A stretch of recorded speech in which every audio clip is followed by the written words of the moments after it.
change at all the whole time. Right. And even the one that I go to, they use each individual sheet to order off of for whatever it is when you go in and order. They start circling big giant circles and pointing to this and drawing X's or lines through stuff to notate to the kitchen right behind them what to get. And if you haven't guessed it yet, it's Chinese takeout. Well, this episode, we're going to be talking about Chinese cuisine, specifically like Chinese takeout, Chinese sit down. And I'm going to give you 3 easy decisions to make. Pick a protein, a vegetable entree, and control your sauce and rice. That's really going to be it. And it'll help you really quite a bit, save a ton of calories, and actually be more successful without crazy amounts of sodium as well. Most guys skip all 3 of these and they just order whatever they got the last time. The Mugu Gai Pan, the General Toes or Sal's chicken, however you want to pronounce it, because it's just easy and it tastes great. And they get fried rice. And I'm going to give you today ways to navigate this to still win out in your health, in your weight loss journey, your fat loss journey, and just staying healthy long term when we order Chinese takeout. This is Driven for Health. I'm Coach Brian Parana, and this is episode 158. If Chinese takeout is the one place you get stuck, it's okay. I put this and many other kinds of help, even from the airport, which is the last episode, gas stations before then, a lot of fast food and fast casual restaurants in my free Eating on the Go guide. You can grab it at go.brianparana.com/eating on the go. It'll be in the show notes too. Go grab it. My family loves Chinese takeout. I love it too, but man, when I go, it's like $80. I don't know about you guys. It's like $80, $85. They actually give me a discount. They feel so bad. They give me like $5 to $10 off, and they throw in extra cookies, fortune cookies as well. It's actually comical when I go in. What is my order that I get from my family? And this is, again, it's just the same one all the time. We get 2 chicken broccoli, sauce on the side, a quart of white rice, a quart of shrimp fried rice, quart of pork fried rice. We get 6 egg rolls and sometimes wonton soup. And that's about it. And that's our standard go-to meal that we get. That's $80. I since have somewhat boycotted Chinese because it's really hard to justify spending that much money on chicken, broccoli, and rice when I can make that home for less than $10 for my whole family. But that's it. And that's what we get. And the one idea I want you to remember today is how do we pick the right type of combination that will be enjoyable and allow you to be able to not just add a sodium bomb to your body and crazy amount of carbs to your gut. All right, let's jump in. So decision number 1 is we're going to choose an entree that's built around protein and vegetables instead of breaded, deep fried ones. This single swap does more for the calorie count than almost anything else on the entire menu. If you want a fried item, an egg roll could work, but General Tao's chicken, man, it's really going to cost a lot, and you really need to be educated around how much it's going to add up with calories. Just make sure that if you do order it, that we have it fit in the day, you're aware of your choices, you maybe moved more, and that ends up being super helpful. Decision number 2 is controlling the sauce. Ask for sauce on the side. We definitely don't want to overdo the sauce because that's where the sodium actually lives. And it's a sodium bomb in a sense that will blow up your heart, your blood pressure.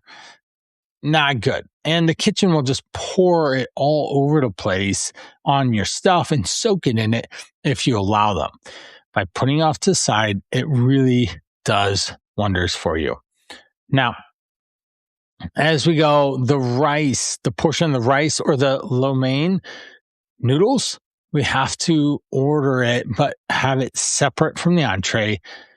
Eat, guys, unfortunately, most carbohydrate servings for you, especially if you're in your phallus phase, is 1 cup of starchy carbs at most. You could get away with 2, but that would have to be some little Jenga in your carbs for the day. But also, you might have to move more to earn the carbs as well, because carbs are energy in your body. And that's why you eat more carbs, is if you move more. Now, a cool thing about the rice is that if you get white rice, you can save it for other meals. With the way I order an extra quart for later meals, but we also get those 2-pint size that come with the chicken and broccoli. Now, most Chinese restaurants also serve the lunch version of the dish in a smaller portion than the dinner one. That portion control option there could be a big change for you to have on your own and not have to change the order too much.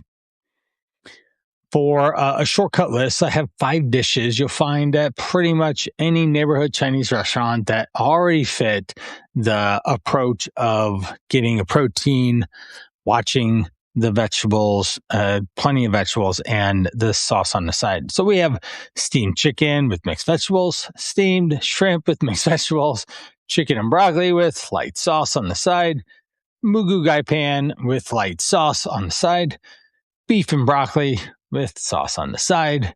Any of these are pretty safe for you to be able to have and enjoy and it not throw you off track. If you're starting with something small, a steamed vegetable, dumplings, they can run, let's just call it 50 calories each. That's easy math, is 50 calories for a dumpling. So then you don't have to worry about it. A steamed chicken dumpling is going to run about 75 calories. Egg drop soup is going to run about 75 calories in a cup. These are all really good appetizers to start off with because they end up not having a lot of calories in them and can help start to fill you up and not destroy the meal in and of a sense. Everyone always wonders about those fortune cookies. They're only 30 calories. Yes, finish off your meal with a fortune that goes something like this.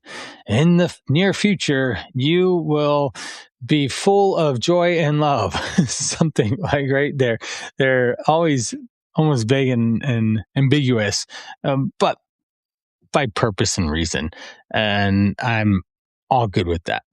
Now, as far as rice goes in these entrees, white rice, brown rice, I'm not too big of a picky one to go one between the other.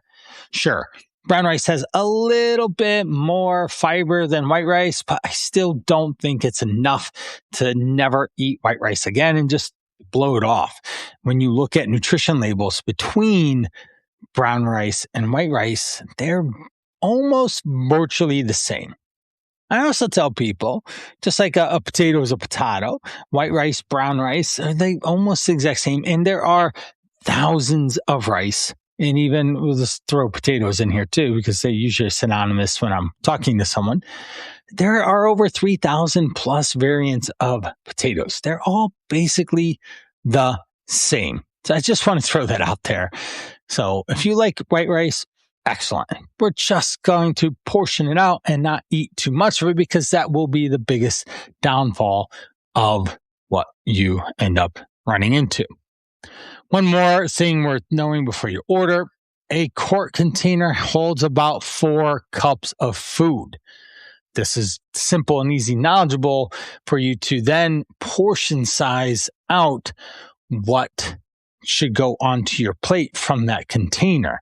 And it's just not one size. So you just don't need the whole quart, obviously. A quart of rice is, if that's 4 cups of rice, and a cup of rice is about 200 calories and 40 carbs, that is 8 cups of rice. And that is, 160 carbs? That is, you should have ran a marathon almost. Joking, but you should have ran a lot to be able to end up affording that much. Check out these 5 dishes, and I want you to pay attention to what the actual physical calorie costs are for them, because they show up in pretty much every Chinese menu in the country. So knowing these 5 really helps cover pretty much any Chinese takeout that you could get. Now, there might be subtly differences from the amounts or a cup or a full order or single order or side or whatever. That's just part of it. But if we just go to the gross approximation, then here we go. Mu Gu Gai Pan runs 200 to 300 calories a cup, 15 to 25 grams of protein. It's got chicken, tons of vegetables already in it, and that's why it ends up showing up as one of the better options here, because you can stack it with lots of protein vegetables, and ultimately just eat that mainly with some low sodium soy sauce. Bam, you got yourself a high protein, vegetable heavy meal that sure has some sodium in it, but not stacked with carbs and not 1,000 calories or more. Number 2 is the Kung Pao chicken. It does bring a lot more protein in it, but it also costs more calories. One order can run anywhere from 700 to 800 calories and give you about 55-ish, maybe 60 grams of protein, but it has 40 to 45 grams of fat. That's kind of a lot. Now, sodium is approximated here. This could be between 2,000 to 2,500 milligrams of sodium, which is basically your day's worth of recommendations based on the USDA in that one dish.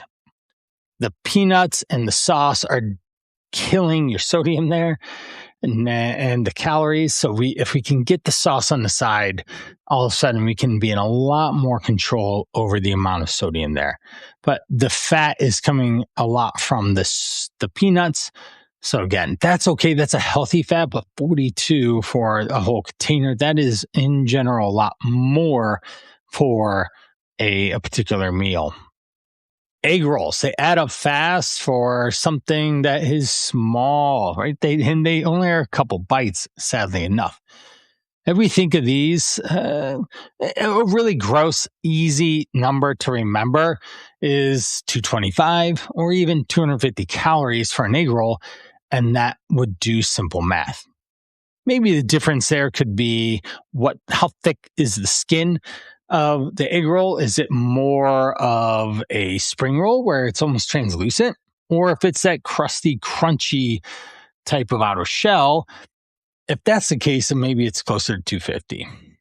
Now, they have a lot of fat in them, 11 grams of fat or more, and 2 of them can end up being almost 500 calories before you even get any food on your plate.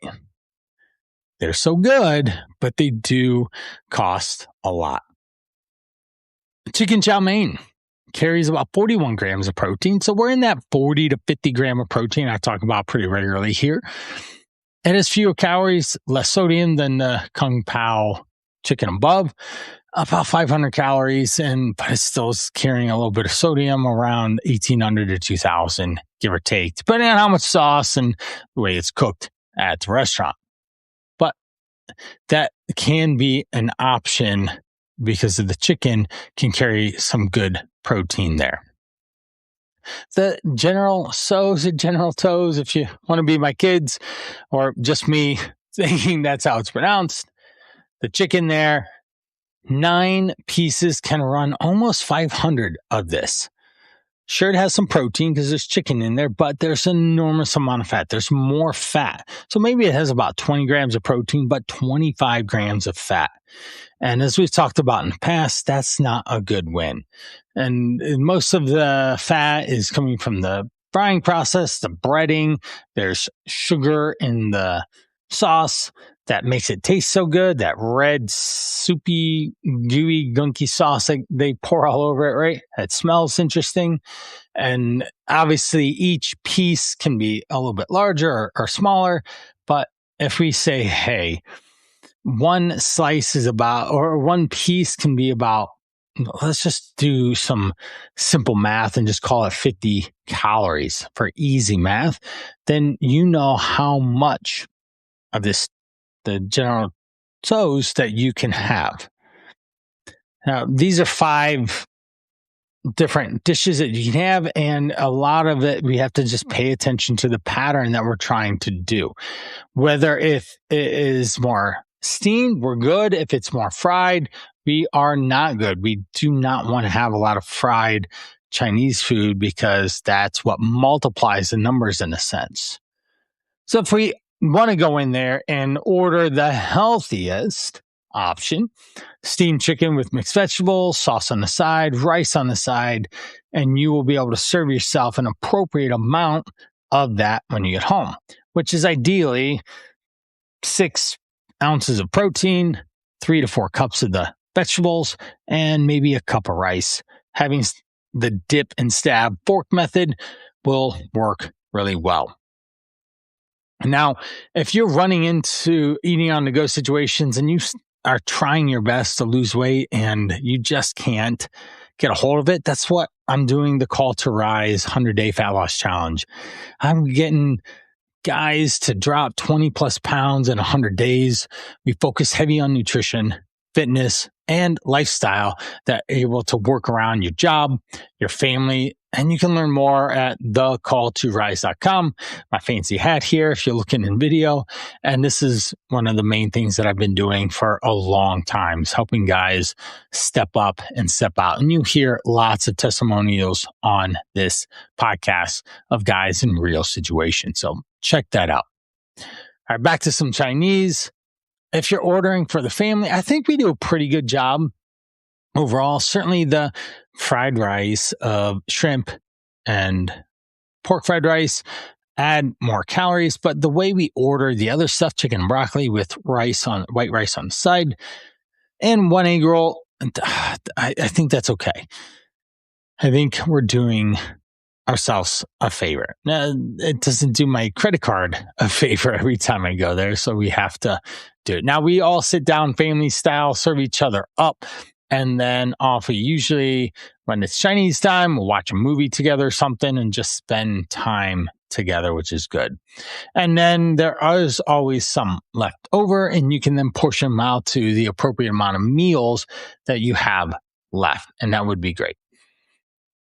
A little note on leftovers. Anytime that you actually have a leftover, you can always pair it with leaner protein, lots of vegetables, and chances are you'll have plenty of carbs there, and you just won't have to add more carbs to that meal already. But the other stuff would be a good way to borrow the flavor, the taste, the experience, and just add a little bit more of the protein and vegetables. If the restaurant won't customize your order or kitchens don't take special requests, that's fine. Just try and order steamed whatever protein, and the chicken shrimp are going to be the most obvious. And which order can you get that has the most vegetables in the picture on the plate of food that they have on the menu, right? All Chinese places have that on the menu so that you can see which ones would be more carb laden with vegetable or with noodles or rice, and which ones have a lot more of the goods, the veggies. All right.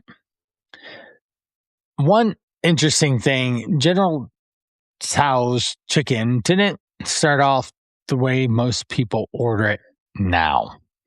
A chef named Ping Chang Kui created the original in Taiwan in the 1950s. And by his own account, it was hotter, sour, saltier, and less sweet than what you get in the mall today at the Chinese takeout place. This is much closer to the real Hunan cooking experience than we, again, get at the mall food court. The Americanized version ends up with that sweeter sauce, that crispier batter, and ends up being what more Americanized version of it that is what we do. And Ping himself saw photos later and on in his career, the Americanized version of it, and he thought it was crazy nonsense. And calorically, yeah, we could definitely think, yes, it's a bit silly how we prepare foods to then get them to not be as healthy as we need them to be. So, a couple things just to wrap up. What else do we have when we come? We have dumplings, we have the rangoon, we've got other crispy, crunchy things. Those are probably going to be things you want to avoid because they will, again, fall under that 25 to 50 calories per food item there, and that will get you in trouble if you're not careful. Eating slow. I myself, guilty as charged, I will eat. It's like I'm in golfing. I'll get the big spoon, the one that's in the back of the drawer, the forks and spoons drawer, that big one, and it's like scooping it up. And if you're like my son Levi, my oldest, he this is like, dude, slow down. He puts his mouth about 1 inch above the food, and it's like someone's trying to steal it from him. So we need to go slow. Also remember, obviously, there's lots more sodium. We probably should increase our water consumption, obviously, to help flush out that extra sodium so you're not wearing your Chinese for 2 days because your body's swollen. All right. That'd be good. And maybe walk a little bit more, get your heart rate up, burn some calories, sweat some things out so that your body can regulate that. Now, if you need help with Chinese or Japanese is coming up here next in the next episode of 159. I'm going to go over sushi and hibachi. And I do love Chinese, but Japanese has a special place in my heart. We are planning as a family to go there in spring break next year. I hope that we can and really enjoy the live sushi experience over there. That would be amazing. The hibachi shows and all the other things that go on over there. But if you need help picking things out, remember, I've been going through this series for like the 12th installment.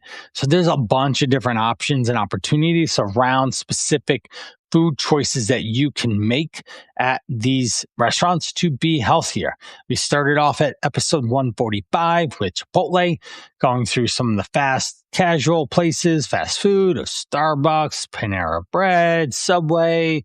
We've got Chick-fil-A, McDonald's, Wendy's, Taco Bell, a lot of different ones. The airport, the gas station, a lot of different options. And you can find those in the resource that I have for my clients, and I'm happy to give it to you as well. Eating on the Go guide, you can find it at go.brianparana.com/eating on the go. It's all one word. You'll find this in the show notes for you. And it's very detailed and very easy to understand, quick to understand. It's got a table of contents that organizes it very well. If you're a guy that's tired of trying to figure it out on your own, you've lost weight, you're tired, your clothes don't fit, you're low energy, you're low confidence, self-esteem, your wife has been on you to go to the doctor, your doctor's been on you to start medicine, or maybe you're starting too many medicines, or you feel like everyone around you is on the GLP-1, should you try it too, but you don't really want to. If any of those things are on your brain, you don't recognize yourself, your clothes don't fit anymore, all those things, then let's change. That's what I do for a living. That's what The Call to Rise is about. In the 100 days, we transform who you are, the way you think as a person, to show up as a leader around your health sometimes the first time in your whole life. Be the leader for your family, for your kids, but most importantly, for yourself. Show up with more productivity, energy than you have had in years. After I'm done with you in the 100 days, then you will be a different person because we co-create this together. It's you and I working together to figure out what's the best situation for you with your nutrition, with your fitness, with your lifestyle, no matter how stressful it is, how much you travel. Check out thecalltorise.com. And there's an explicit amount of questions that get answered there. check out some of the episodes on Driven for Health. Some of the most recent ones were 140 episode with Jamie that he lost 38 pounds. We've got Nate in 137. This guy was eating ice cream that is actually holds up to its legendary status inside that conversation. Lost 25 pounds, dropped his A1C down 2 points, dropped his blood sugar levels. We've got Chris, who travels for a living as a busy executive. We have Mike, who handed off his daughter at the end of the 100 days to his new son-in-law in marriage. And he's so proud because he lost 12% body fat. And I've got countless more. I've got 2 more on deck coming up of Joe, who's currently in the program, losing 20 plus pounds while still traveling and being able to have more success on his vacations this past summer than he's ever had ever. And whenever he's left the house for vacation or travel for work. And Pablo, this guy's pants are falling down all the time. He had to get an extra belt and start punching more holes in it. So those are some more stories. So wrapping up, Chinese takeout, 3 important things to remember. We need a lean protein. We need a lot of vegetables. We need to control the sauce and the rice on the side, or the chow mein, in the portion that is appropriate for you to eat. If this was helpful, pass this on to a friend. Leave me a review. I read all of them. Send me a question, brian@brianparana.com. I'm here for you. And that's it for this episode. Next up is, again, Japanese and hibachi and sushi. I hope that you're looking forward to that.